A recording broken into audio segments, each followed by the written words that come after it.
여러분 안녕하세요. 시 읽기의 즐거움 중국 시편 문화를 발견하는 즐거움 진행을 맡은 저는 고려대 중문과의 김준현 교수입니다. 문화를 발견하는 즐거움 탐색에 앞서 먼저 살펴봐야 될 몇 가지 보겠습니다. 먼저 중국 문화의 기본 특징을 알아보겠습니다. 중국 문화는 현실적이고 정치지향적입니다.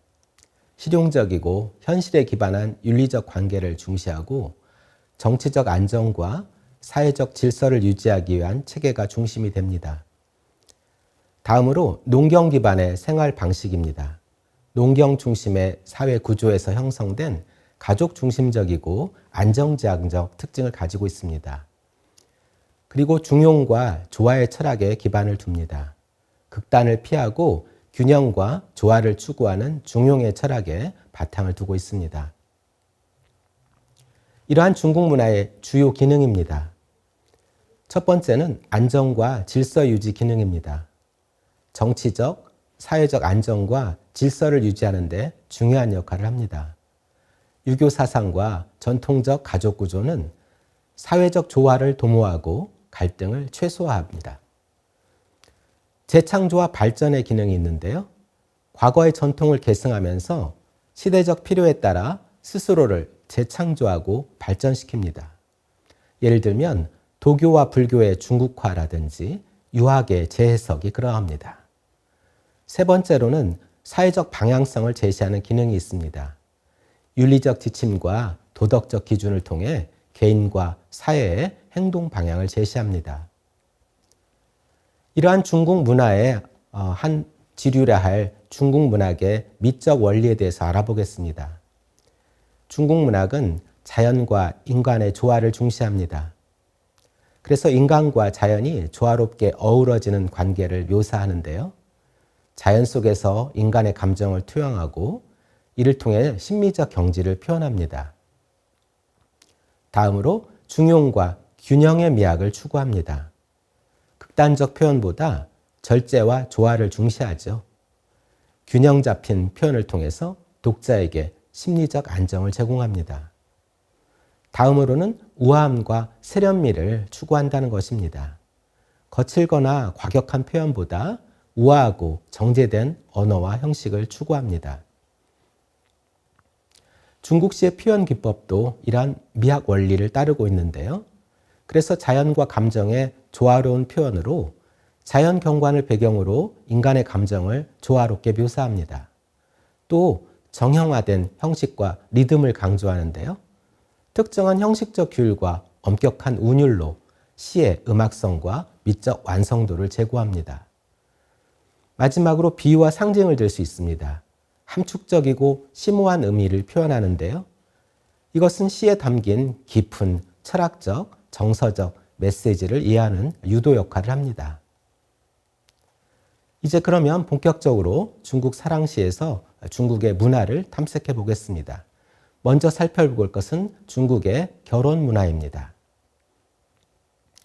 다양한 결혼 문화 가운데 결혼 후 3일의 문화에 대해서 알아보겠습니다. 이것은 결혼 후에 사흘 동안 이루어지는 풍습인데요. 첫 번째는 신방 장난입니다. 이것은 지인들이 신랑 신부의 신방을 찾아가 장난을 치거나 짓궂게 놀리는 풍습을 말합니다. 둘째 날에는 인사드리기 풍습이 있습니다. 신랑의 부모나 가까운 친척들에게 처음으로 인사를 올리는 전통적 예식이죠. 사흘째는 주방에 들어가기가 있습니다. 신부가 신랑 집에서 사흘을 보낸 뒤 처음으로 요리를 준비하는 풍습을 말합니다. 그러면 이 가운데 사흘째 풍습인 주방에 들어가기를 배경으로 한 왕건의 새색시라는 시를 감상해 보겠습니다. 사흘째는 주방에 들어가서 손을 씻고 국을 끓인다. 아직 시어머니 식성을 알지 못하여 먼저 시누이에게 맛보게 한다. 이런 짧은 내용의 시였는데요. 여기서는 우리가 국, 시어머니, 시누이라는 시어의 의미에 대해서 주의할 필요가 있겠습니다. 그러면 시인 왕건은 왜 이런 시를 지었을까요? 그것은 우리가 다음에 중국의 과거 문화를 살펴본 다음에 함께 생각해 보겠습니다. 중국의 과거 문화입니다. 과거 제도의 기본 특징을 살펴볼까요? 과거 제도는 능력 중심의 선발 제도였습니다. 그래서 가문이나 출신에 관계없이 개인의 학문적 능력과 지식을 평가하는 관료 선발 체계였습니다. 다음으로 과거 제도는 사회적 이동의 기회를 제공했습니다. 학문적 능력을 갖춘 사람에게 신분 상승의 기회를 제공했죠. 그 결과로 지식인 계층이 형성되고 사회 전반의 교육 수준이 향상되었습니다. 마지막으로는 정치적 통합과 제도의 안정성을 이야기할 수 있겠습니다. 과거 제도를 통해서 중앙집권적 정치 체제가 강화되고 유교 사상이 국가 통치 이념으로 정착되었습니다. 당나라 지식인에게는 3대 로망이 있었다고 그래요.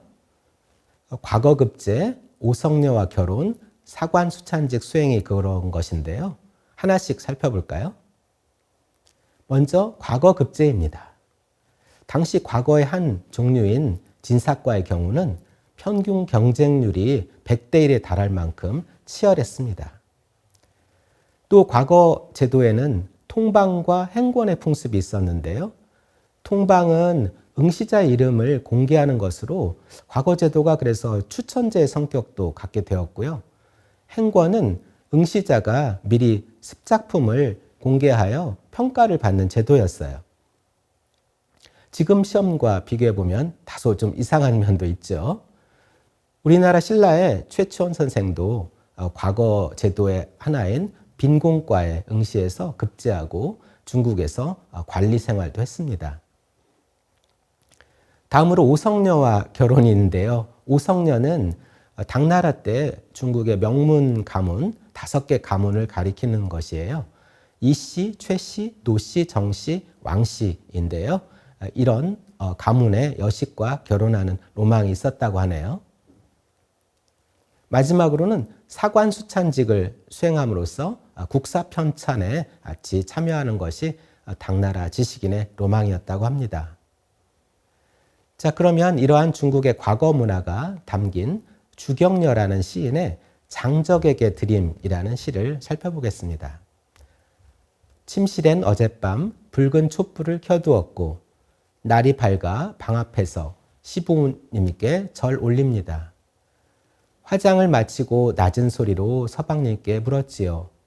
눈썹 그린 깊이가 유행에 맞는지요. 자, 이 시를 한 연씩 살펴보면요. 첫 연에서는 침실엔 어젯밤 붉은 촛불을 켜두었고 날이 밝아 방 앞에서 시부모님께 절 올린다고 했습니다. 이것은 우리가 앞에서 살펴본 결혼 문화 가운데 첫째 날과 둘째 날의 풍습이죠. 우리가 흔히 결혼식에서 화촉을 밝힌다라고 하는 그 화촉이 바로 여기 붉은 촛불이고요. 또 둘째 날 풍습은 인사드리기였죠. 그래서 지금 첫째 날과 둘째 날의 풍습이 나와 있습니다. 다음 연에서 신부는 화장을 마치고 신랑에게 물어본다고 그래요. 눈썹 그린 깊이가 유행에 맞는지요? 여기서 눈썹 그린 깊이라는 것은 당나라 때 화장법을 가리키는데요. 화장한 정도가 유행에 맞아서 시부모님께서 좋아하실지라고 신랑에게 먼저 확인하는 장면입니다. 자, 우리가 이 시를 잘 이해하기 위해서는 몇 가지 메타포를 살펴봐야 돼요. 시부모님, 서방님, 화장이라는 시어가 보이는데 이것은 우리가 메타포로서 어떻게 이해해야 될까요?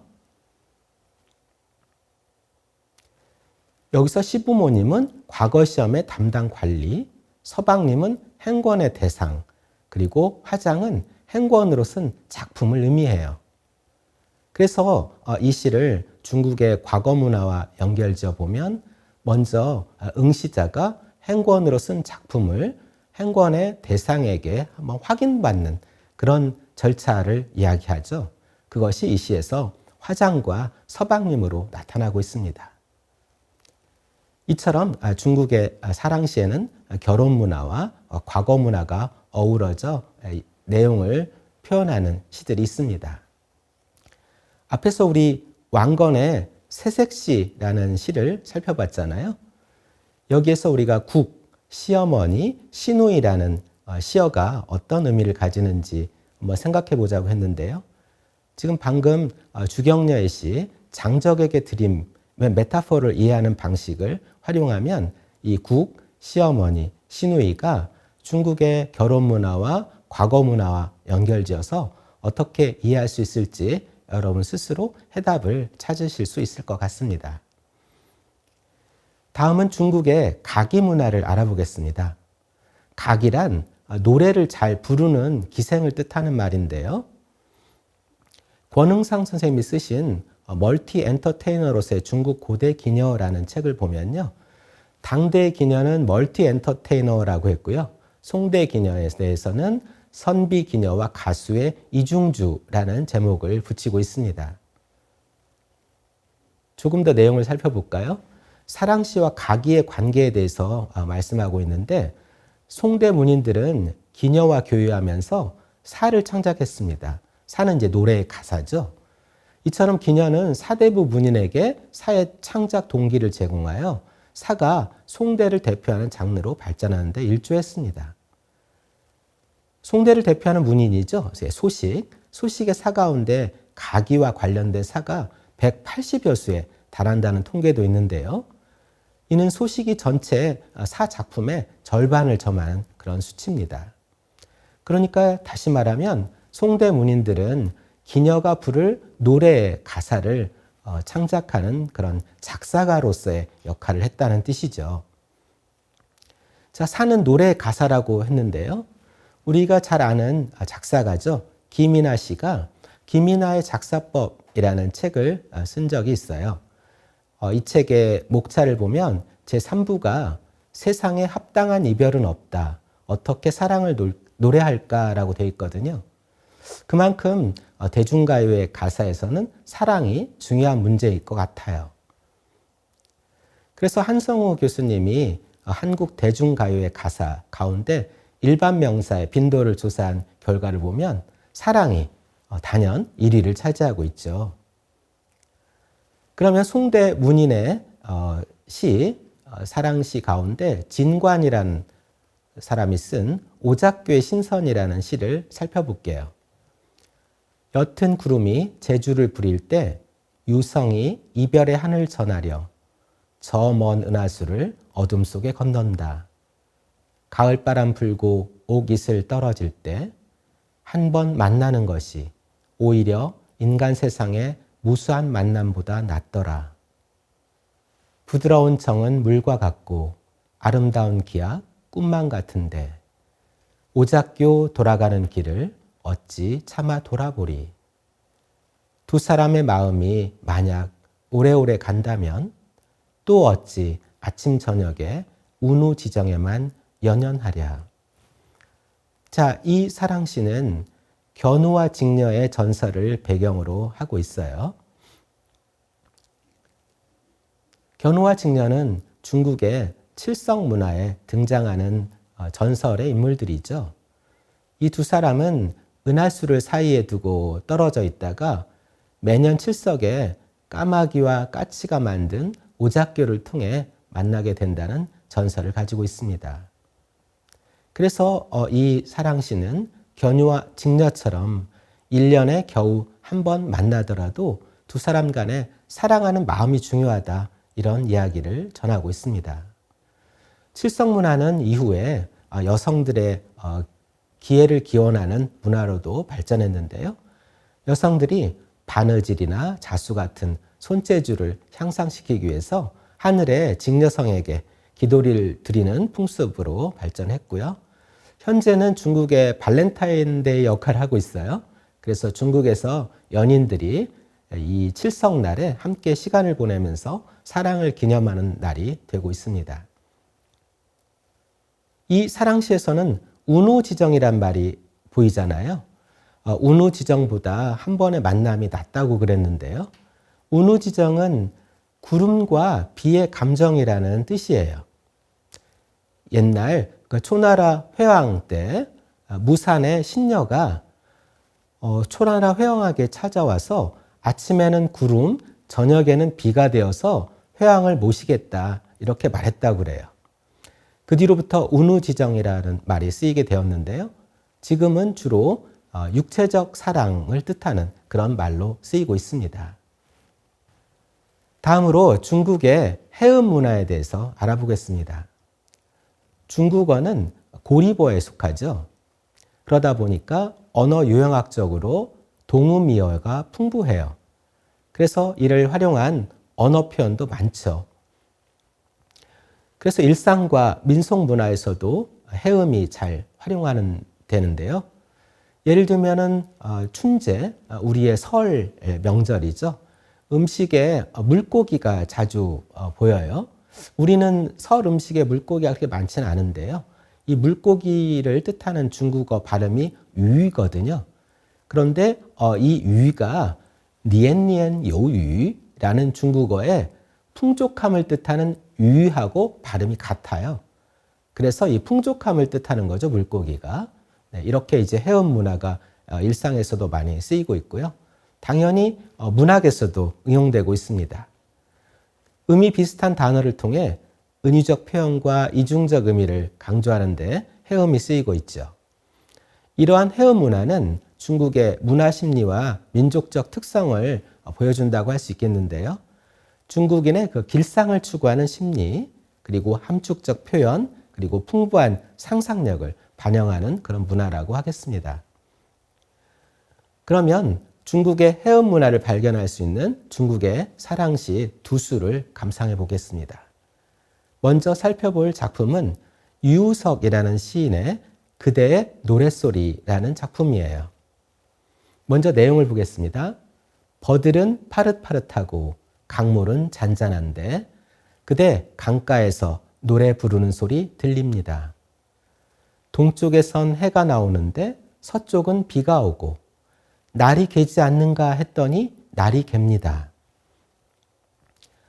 이 시는 무슨 내용을 이야기하고 있는 것일까요? 그것을 알기 위해서는 중국의 문화를 조금 더 이해할 필요가 있을 것 같습니다. 동쪽에선 해가 나오는데 서쪽은 비가 오고 날씨 얘기를 하는 것 같아요. 날이 개지 않는가 했더니 날이 갠다. 이렇게 이제 끝내고 있는데요. 날이 개지가 않는가 했더니라는 말은 중국어에서 표현은 우칭인데요. 그리고 날이 개다는 표현은 여칭이에요. 그런데 이 말이 마음이 없다라고 하는 우칭, 그리고 마음이 있다라고 하는 여칭과 발음이 똑같아요. 그러니까 이 시에서의 화자는 날이 갠다 안 갠다 이런 말로 저 상대방이 나에게 마음이 있는지 없는지 이렇게 지금 확인하는 그런 표현을 하고 있어요. 그러니까 날씨 이야기를 하는 척하면서 상대방의 마음을 떠보는 거죠. 이렇게 이 시는 해음 문화가 그 안에 담겨 있습니다. 다음으로 이상은이라는 시인의 무제라는 시를 살펴보겠습니다. 봄바람 산들 불고 가랑비가 내리는데 연꽃 핀 연못 밖에서는 은은한 천둥소리, 금 두꺼비 자물쇠를 불어 타오르는 향은 스며들고 옥호랑이 두레줄 끌어당겨 우물물 길어 돌아오네. 가충에 따른 주렴 사이로 젊은 한수를 엿보았고 견우는 베개를 재주 있는 조식에게 남겼지. 봄 마음은 꽃과 함께 피어나려 다투지 마라. 한 줌의 그리움은 한 줌의 재가 되리니. 이 사랑시도 중국의 문화를 잘 모르면 상당히 이해하기 어려울 수 있을 것 같아요. 그러면 한 연씩 도대체 어떤 의미를 가지고 있는 것인지 중국의 문화를 발견해 보면서 살펴보도록 하겠습니다. 자, 첫 번째 연이에요. 봄바람 산들 불고 가랑비가 내리는데 연꽃 핀 연못 밖에서는 은은한 천둥소리. 자, 이 연에서는 가장 중요한 시어가 연꽃인 것 같아요. 자, 그럼 연꽃이 무엇을 상징하는 것일까요? 연꽃을 중국어로 리엔이라고 부르는데요.